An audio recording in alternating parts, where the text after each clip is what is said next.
the location of the first game of rugby played in New Zealand in 1870, and they've been commemorating that throughout the day. And so there's a party atmosphere already in Nelson, a rugby festival.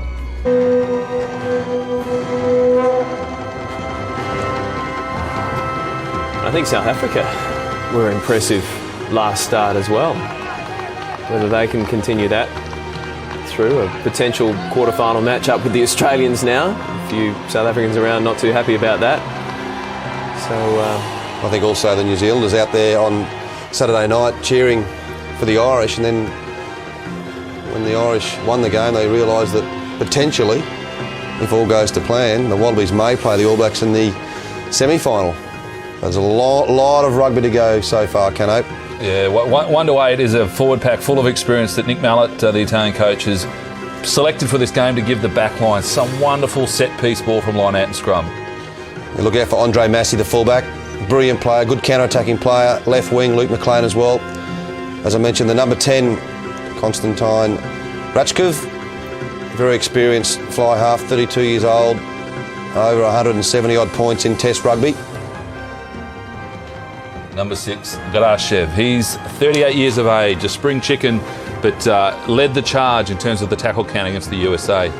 And a pretty experienced bench for both teams here, and hopefully both coaches appreciate the value that the bench can bring, injecting some new enthusiasm, new energy and some new legs as the game progresses. So look out for number 5, Adam Burns, playing for Russia. Plays for the Melbourne Rebels in Super Rugby competition. I think they've called him Adam Burnsovsky. Ladies and gentlemen, would you please be upstanding for the national anthems of Italy and Russia, recorded by the New Zealand Symphony Orchestra and performed today by the New Zealand Choral Federation Anthem Choir.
There from the Russians, and you do get the sense that they've targeted this one. This is their oldest and most experienced starting lineup in their history. 568 caps, an average age of 29.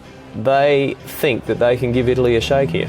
Well, they will if they can keep the ball, control the ball a bit better than they did against the USA in the wet conditions. At least there's some good conditions in Nelson tonight. A bit more open flying rugby from the Italians. I think the Italians will throw the ball around. They'll show some respect up front early, but they'll move the ball. Luke McLean on the left wing. Andre Massey at fullback. With the fact that the Italians are sitting on 0 points at the moment, and to score a bonus point victory here will put them on 5, equal with the Wallabies with that critical game against Ireland coming up, but is purely their objective in this game. There'll be a lot of Christchurch people at Trafalgar Park in Nelson tonight, getting a taste of rugby. Of course, no matches to be played in Christchurch at this World Cup because of the earthquake, and they will travel in numbers to get a taste of it at Nelson. Well, they saw the Crusaders, Canterbury Crusaders, play there in Super Rugby a couple of times in Nelson. They're home away from home. It's a lovely place, Nelson. The ferry comes across from Wellington down to a place called Picton. There's a place called Blenheim as well. Lovely little wine district. A couple of good Sauv Blancs around there. It's a lovely area where the Wallabies will obviously play against Russia in their last pool match of this tournament. Love their rugby. Really strong New Zealand supporters, but Canterbury Crusaders supporters as well. And they'll get behind both sides.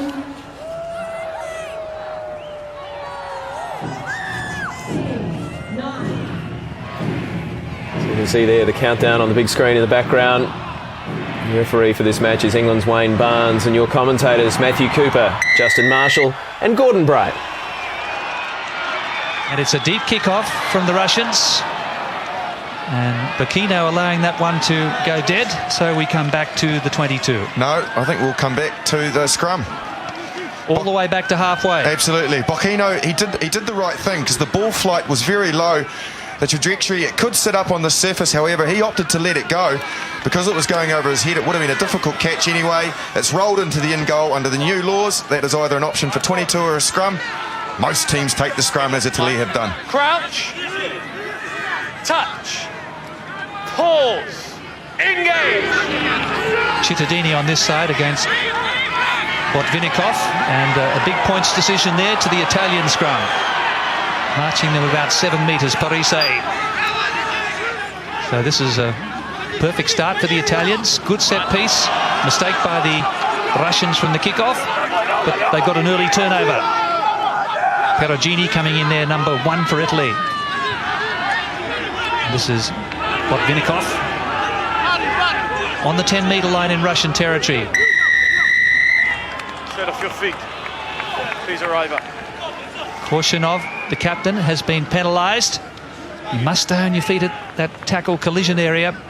And an early opportunity now for number 10, Riccardo Bocchini. Yeah, well, Korshunov, he was the man who was guilty of going off his feet. Probably gave the ascendancy back to Italy. They had it off the scrum. They marched them forward. I was really surprised to see Parisi take the ball. This is the finish here. Korshunov is the man, the hooker, who goes off his feet. No, he's actually still on his feet. So it was one of the other players that... Prishapenka, he's the one who's gone off his feet. So he's the one that was penalised.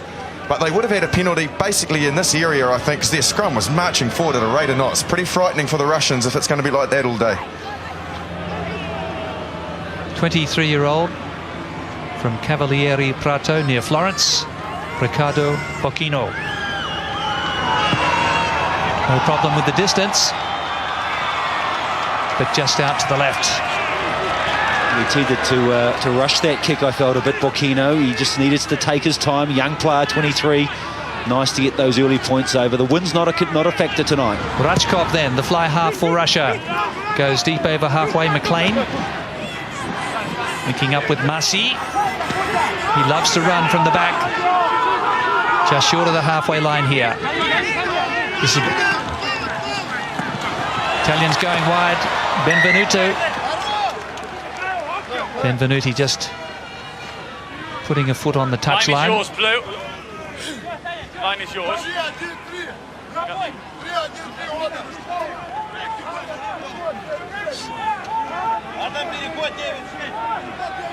Line. No creeping. Bring him over. Move. Mauro Bergamasco, number 7. Well taken by Gabazov for the Russians. That one's gained only about 20 metres. Number. Tony Alatti down on that loose ball for the Italians. Parise. Bergamasco now. Stepping around the front row, but... All offside from the kick. From the kick, offside, okay? So when the ball was put high in the air, all of the players were in front of the kicker. And the Italians have opted to go for the touchline. Yes, and they're showing their intent. Staying at the same hotel as an old friend of mine, Latuchero, as we watch here. He's not playing today, the offside, and he said to me that they've been here for 2 weeks, so they've been loving it in Nelson, but the other thing he said to me was the fact that they want to play. They're after a bonus point because of the way this group is. Ball taken by Bortolami.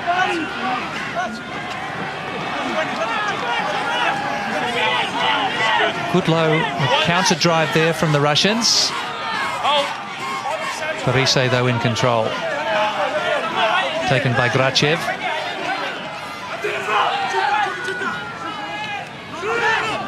Cittadini. Gori. Well, it's good to see Tony Alatti getting involved from the right wing.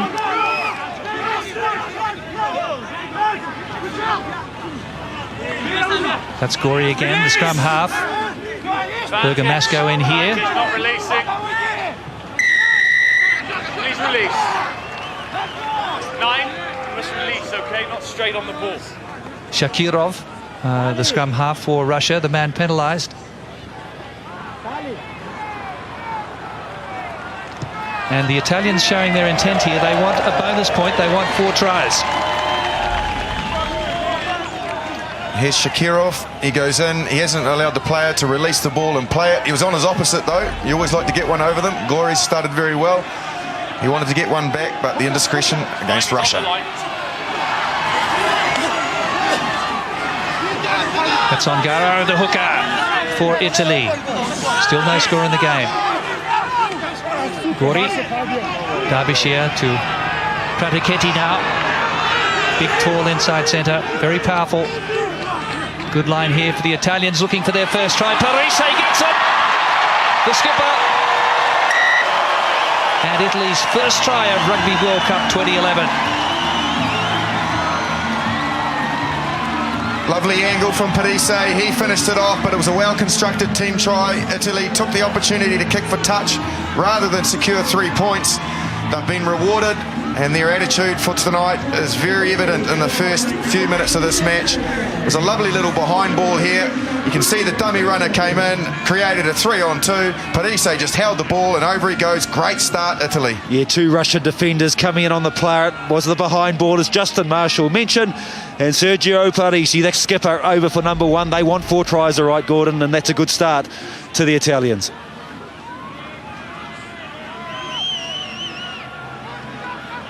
Bocchino with a more comfortable angle here.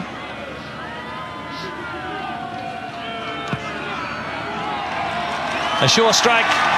It's a converted try for the Italians, who are out to a 7-0 lead.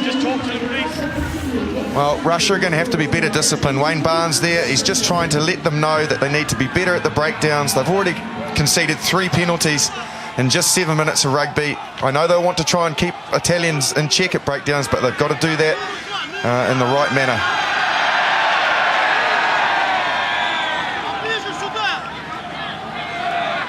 Rachkov goes to the right. Just no rhythm so far for the men in reds, the Russian Bears.